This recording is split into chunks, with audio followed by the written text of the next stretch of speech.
Hi everyone, this is Chandra Chaudhary और आज हम करेंगे क्लास 11th बायोलॉजी चैप्टर 5 चल रहा है, that is morphology of flowering plant. और आज हम करेंगे इसका lecture number 7। In previous video lecture we have discussed about the fruit बन रहा है तो ऑब्वियसली उसके अंदर सीड भी होगा और फ्रूट एक कैरेक्टरिस्टिक्स फीचर होता है एंजियोस्पर्म का। फ्लावर उसी में आते हैं तब जाके उसी में आपका फ्रूट बनता है और उसी में आपके सीड भी बनते हैं। ओके, तो सेक्सुअल रिप्रोडक्शन के बाद आपका जो ओव्यूल होता है वो सीड में कन्वर्ट हो जाता है और जो ओवरी होती है वो कन्वर्ट हो जाती है आपकी फ्रूट में, फ्लैशी पार्ट बनाती है जिसे हम खाते हैं। ओके, तो अगर इसके में हम पहले पॉइंट की बात करें तो आफ्टर फर्टिलाइजेशन, फर्स्ट पॉइंट इसका बन जाएगा आफ्टर फर्टिलाइजेशन जो ओव्यूल है, अभी इसका डायग्राम भी आपको मैं दिखाऊंगी, वो कन्वर्ट हो जाता है आपका सीड में। सीड बहुत इंपॉर्टेंट है क्योंकि सीड के अंदर ही एक छोटा सा बेबी प्लांट होता है जिसकी वजह से न्यू प्लांट की ग्रोथ होती है। तो देखिए, अगर मैं ओव्यूल का यहाँ पे डायग्राम बनाऊं तो ये आपका है एम्ब्रियो सैक, इसके बाहर से आपकी कुछ लेयर्स होती हैं। अगर आपने ओव्यूल्स का डायग्राम पहले पढ़ा होगा तो अगर नहीं पढ़ा है तो थोड़ा सा आप यहाँ पे देख लीजिए, मैं ज़्यादा डिटेल में नहीं बना रही हूँ, थोड़ा सा आपके जो सीट में पढ़ने के काम आएंगे उसको मैं बता रही हूँ। तो this is called embryo sac. ये एम्ब्रियो सैक है जिसके अंदर एग्स प्रेजेंट रहते हैं एंड आफ्टर फर्टिलाइजेशन आपका यहाँ पर सीड बनता है और ये आपके होते हैं आउटर और इनर इंटेग्यूमेंट। ये होते हैं इंटेग्यूमेंट, क्लियर। एंड जो ये आपका पार्ट आपको दिखाई दे रहा है, दिस इज कॉल्ड न्यूसेलस। अब इसकी क्या इंपॉर्टेंस है ये अभी आपको पता चलने वाली है। तो अभी आप इतनी चीज़ों को देखिए, आपका ये वाला पार्ट जो है दिस इज कॉल्ड माइक्रोपाइल, इसे हम माइक्रोपाइल कहते हैं। और ये कुछ इंपॉर्टेंट चीज़ें मैंने आपको ओव्यूल्स के बारे में बता दी हैं। तो एम्ब्रियो सैक के अंदर होते हैं यहाँ पर 2 सिनर्जिड सेल्स, एक एग सेल, बीच में आपके 2 पोलर न्यूक्लियाई प्रेजेंट होते हैं एंड यहाँ आपके एंटीपोडल सेल्स होते हैं। माइक्रोपाइल के जस्ट अपोजिट होते हैं आपके एंटीपोडल सेल, ठीक है। तो देखिए, जब फर्टिलाइजेशन की प्रोसेस होती है, ठीक है, अभी आपको उसको डिटेल में नहीं पढ़ना है, बाद में पढ़ना है, बस इन जर्नलिज्म समझ लीजिए। जब फर्टिलाइजेशन होता है, पॉलन ग्रेन आता है तो उसके अंदर 2 मेल गैमेट होते हैं। तो जो फर्स्ट मेल गैमेट है वो इस एग सेल को फ्यूज कर लेता है, egg cell plus male gamete, Mg मैं यहाँ पर लिख रही हूँ। तो इससे आपका बनता है एम्ब्रियो, ठीक है, जो बाद में क्या बनाएगा, आपका सीड में डेवलप होगा। एंड जो आपकी ये पोलर न्यूक्लियाई हैं, ये 2 ऑलरेडी 2 हैं, ये पोलर जो न्यूक्लियाई हैं, पोलर न्यूक्लियाई प्लस आपका Mg मीन्स सेकेंड वाला जो मेल गैमेट है, ये मिलकर बनाते हैं एंडोस्पर्म को। क्लियर है, इतनी बात समझ में आ गई। अब ये एंडोस्पर्म का भाई काम क्या होता है, तो यहाँ पर जब एम्ब्रियो बना तो इस एम्ब्रियो को ये नरिश करता है। इसका काम क्या हो जाएगा, नरिशमेंट ऑफ एम्ब्रियो, ये इसको नरिश करेगा। क्लियर है, इतनी बात समझ में आ गई। ओके, चलिए आगे बढ़ते हैं, सीड के बारे में समझ लेते हैं। तो आपका ये ओवरऑल सीड बन जाएगा। क्या बनेगा, जो आपका ये वाला पार्ट है एम्ब्रियो सैक के अंदर, जो ये वाला पार्ट है वो एम्ब्रियो बनाएगा, जो इंटेग्यूमेंट हैं वो बनाते हैं सीड कोट। इसलिए जो आपका एक सीड होता है वो 2 चीज़ों से मिलकर बना होता है। First one is seed coat, this is called seed coat, and second one is embryo. इतनी बात आई होप सबको अब क्लियर हो गई होगी जब मैंने आपको ये डायग्राम समझाया। तो सीड कोट देखिए, जैसे कि मैंने कहा आपका इंटेग्यूमेंट से बनता है। इंटेग्यूमेंट आपकी 2 दिखाई दे रही है, किसी में 2 भी होती है, किसी में 1 भी होता है, ये वेरी करता है। बट जो इनर वाली आपकी इंटेग्यूमेंट है वो बनाता है टैगमेंट, सीट कोट का एक पार्ट जो आउटर वाला पार्ट है वो बनाता है टेस्टा। तो सीट कोट को अगर मैं डिवाइड करूं तो इसमें एक होता है टेस्टा और एक होता है आपका टैगमेन। तो टेस्टा आपका बनाता है आउटर इंटेग्यूमेंट, ओ आई लिख रही हूं इन शॉर्ट में, ओ आई का मतलब आउटर इंटेग्यूमेंट, और आपका टैगमेन बनाता है इनर इंटेग्यूमेंट, आई आई। इतना क्लियर है? ओके। अब बात करते हैं एम्ब्रियो की। तो जो एम्ब्रियो होता है आपका, ये कंसिस्ट होता है आपको रेडिकल से, और इसमें होता है एम्ब्रॉयनल एक्सिस, एम्ब्रॉयनल जो असूट पार्ट बनाएगा, रेडिकल आपका रूट पार्ट बनाता है, जैसे कि मैंने अभी थोड़ी देर पहले बताया एम्ब्रियो के अंदर होता है बेबी प्लांट, एंड आपका थर्ड होता है कॉटिलिडन, कॉटिलिडन। अब कॉटिलिडन में भी 1 भी हो सकता है एंड 2 भी हो सकते हैं। क्लियर है? इतनी बात सबको क्लियर है यहाँ तक? आगे बढ़े। ओके। अब कॉटिलिडन की बेसिस पे हम सीट को 2 पार्ट्स में कैटेगराइज करते हैं। फर्स्ट वन, अगर 1 कॉटिलिडन प्रेजेंट है तो उसको हम मोनोकॉटिलिडन्स कहते हैं। अगर वो 2 कॉटिलिडन उसमें कॉटिलिडन प्रेजेंट है तो उसको हम डाइकॉटिलिडन कहते हैं। तो इससे सबसे पहले हम पढ़ेंगे मोनोकॉटिलिडन। First one is मोनोकॉटिलिडन।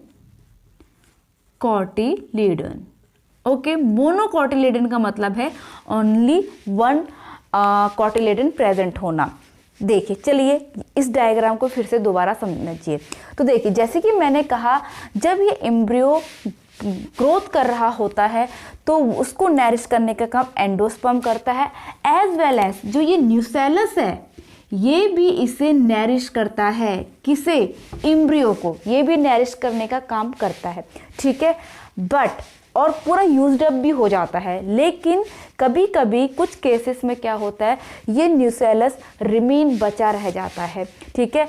तो जिनमें कंडीशन 1, इफ न्यूसेलस आपका रिमेन रहता है, न्यूसेलस इज रिमेन, तो उन सीड को हम कहते हैं पेरिस्पर्म। पेरिस्पर्म सीड उन्हें कहा जाता है। बहुत इंपॉर्टेंट। सेकंड पॉइंट एक और इंपॉर्टेंट है कि कुछ सीड में आपका एंडोस्पर्म भी पूरा यूज्ड अप नहीं हो पाता है, वो थोड़ा बचा रह जाता है, ठीक है। इफ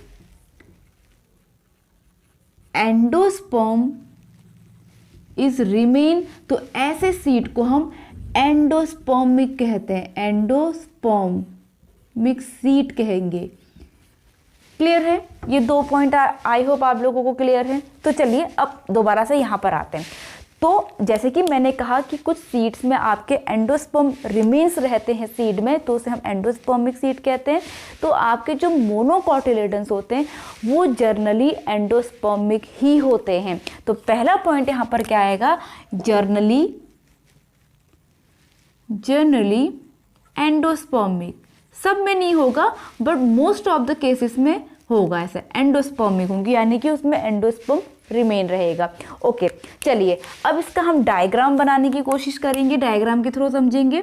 सपोज मैंने एक सीड लिया आपका मोनोकॉटिलिडन का। मोनोकॉटिलिडन के सीड के मैं एग्जाम्पल यहाँ पर लिख देती हूँ कि क्या क्या इसके एग्जाम्पल्स आएंगे। जैसे आपका देखो व्हीट है मोनोकॉटिलिडन, आपका राइस है ये आपके, और आपका मेज है, ये सब मोनोकॉटिलिडन सीड के एग्जाम्पल हैं, ठीक है। सपोज मैंने यहाँ पे मोनोकॉटिलिडन आपका मेज लिया है, उसको लॉन्गिट्यूडिनल उसको कट किया है, अब आपको यहाँ पे दिखाई दे रहा है, ठीक है। तो देखिए, तो सबसे पहली वाली लेयर है, this is called seed coat. ये आपका सीड कोट प्रेजेंट है। अब इसमें चूंकि एंडोस्पर्मिक है तो इसमें एंडोस्पर्म भी प्रेजेंट है और वो लार्ज अमाउंट में प्रेजेंट है। तो आपके अपर वाले पार्ट में यहाँ पर एंडोस्पर्म प्रेजेंट है, ये ओके, ये एंडोस्पर्म प्रेजेंट है, this is called endosperm. Endosperm. अब ये जो एंडोस्पर्म है और ये जो आपको कॉटिलिडन है, एम्ब्रियो है, उसको सेपरेट करने का काम एक लेयर करती है। एक यहाँ पे लेयर बनती है जो प्रोटीन की बनी होती है, क्लियर। एक लेयर बनी जो मैंने रेड कलर से बनाई है, तो इस लेयर को हम कहते हैं एल्यूरोन लेयर, एल्यूरोन लेयर कहेंगे। और इस एल्यूरोन जो लेयर है ये बनी होती है प्रोटीन की, इसलिए ये प्रोटीनस होती है। क्लियर है।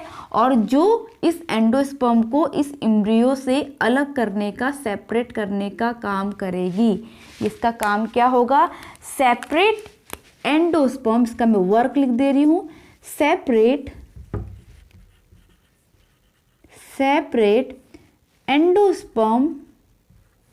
Endosperm from embryo. ओके, इतनी बात क्लियर है। अब इसका जो नीचे का पार्ट बचा कॉर्नर का, यहाँ पे प्रेजेंट होता है आपका एम्ब्रियो। अब एम्ब्रियो में प्रेजेंट होता है बेबी प्लांट, तो यहाँ पर आपका बेबी प्लांट में होता है आपका एक प्लूमूल और ये होता है आपका रेडिकल। तो ऊपर वाला पार्ट आपका क्या है? Plumule, this is called plumule, और आपका ये वाला पार्ट कहलाता है रेडिकल। और यही आपका बेबी प्लांट बनाता है। जो आपका रेडिकल होता है ये बनाता है root after germination of seed, जो प्लूमूल है वो आपका बनाता है शूट। क्लियर है? Okay, now next thing is, जो आपका प्लूमूल है और रेडिकल है ये कवर रहते हैं, इस तरह से कवर रहेगा। तो जिस कवरिंग से प्लूमूल कवर रहता है उसे हम कहते हैं कोलियोप्टाइल, और जिस कवरिंग से आपका रेडिकल कवर रहता है उसे हम कहते हैं कोलियोराइजा। तो ये डायग्राम आपका हो गया मोनोकोटिलेडन का। तो आई होप आप लोगों को ये क्लियर रहा होगा। क्लियर है इतना? तो दूसरा हम पढ़ेंगे अब डाइकोटिलेडन, वो बहुत इजी है आपका। सेकंड टाइप है आपका डाइकोटिलेडन। डाइकोटिलेडन, तो देखिए डाइकोटिलेडन के अगर मैं एग्जांपल्स की बात करूं तो जैसे आपका मैंगो है, ओके, आपका ग्राम है, चना, बीन है, ये सब आपके डाइकोटिलेडन्स में आएंगे। जब आप उसका सीड कोट को रिमूव करेंगे तो वो आप इसमें 2 कोटिलेडन्स आपको देखने को मिलेंगे। ठीक है, फॉर एग्जाम्पल यहाँ पर चना का मैं डायग्राम बना रही हूँ। ये आपका चना है, ओके, तो ये आपका सीड कोट है जो ब्राउन कलर का आपको दिखाई देता है बाहर से। और आप उसको ऑब्जर्व करेंगे तो नीचे एक होल दिखाई देता है। तो आप देख रहे हो ना यहाँ पर, जो मैंने आपको यहाँ पर माइक्रोपाइल बताया, तो वो होल आपका माइक्रोपाइल ही होता है। तो ये होल आपका क्या है? माइक्रोपाइल। ओके, इतनी बात क्लियर हुई। चलो अब इसको हम खोल के देखते हैं। जब आप इसको खोल के देखेंगे तो यहाँ आपको इस टाइप का डायग्राम दिखाई देगा, इस टाइप का स्ट्रक्चर, और बीच में यहाँ पर आपको दिखाई देगा एक हाइपोकोटाइल, एक एपिकोटाइल। ठीक है, तो जो आपका ऊपर वाला पार्ट है ये होता है प्लूमूल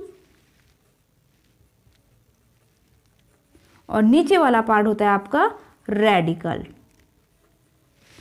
क्लियर है? तो सेम चीज जैसे कि मैंने यहाँ पे बताया, जो आपका रेडिकल होता है वो रूट बनाएगा आफ्टर जर्मिनेशन और प्लूमूल आपका शूट बनाएगा। ठीक है, यहाँ तक आई होप द सीड जो इसका आपका स्ट्रक्चर है वो समझ में आ गया होगा। अब कुछ बातें, जब आपका सीड जो है वो फ्रूट के अंदर बन जाता है तो वो लगातार ग्रोथ नहीं करते रहता। ठीक है, जब बेबी प्लांट भी उसके अंदर रहता है तो सीड आपका सुस्त हो जाता है, इनएक्टिव हो जाता है, जिसे हम कहते हैं डोरमेंसी ऑफ सीड।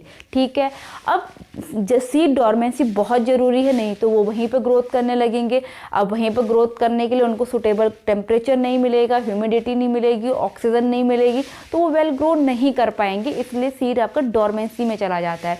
बट जब हम उसे सुटेबल कंडीशन देते हैं, उसे हम शो करते हैं, लगाते हैं, तो वहाँ पर उसको प्रॉपर अमाउंट में टेम्परेचर भी उसे मिलेगा, ह्यूमिडिटी उसे मिलेगी, फर्टिलाइजर्स, बहुत सारी चीज़ें जब उसे मिलेंगी तो सीड का जो सीड कोट है उसमें से बेबी प्लांट बाहर आ जाता है और नई प्लांट की ग्रोथ करता है। तो इसे हम कहते हैं जर्मिनेशन ऑफ सीड। तो ये था आज का वीडियो जो आपका सीड पे बेसिस था। तो take a screenshot. I hope आप लोगों को क्लियरली समझ में आया हो। बहुत इजी तरीके से मैंने यहाँ पे समझाने की कोशिश की है और प्लस वन पॉइंट पे मैंने यहाँ पर आपका NCERT का कवर किया है। आई होप आप लोगों को वीडियो अच्छा लगा होगा। अच्छा लगा हो तो please hit the like, leave the comment, subscribe to my channel and press the bell icon. मैं मिलूंगी अपनी नेक्स्ट वीडियो के साथ, तब तक के लिए stay tune, stay healthy, stay connected, bye bye.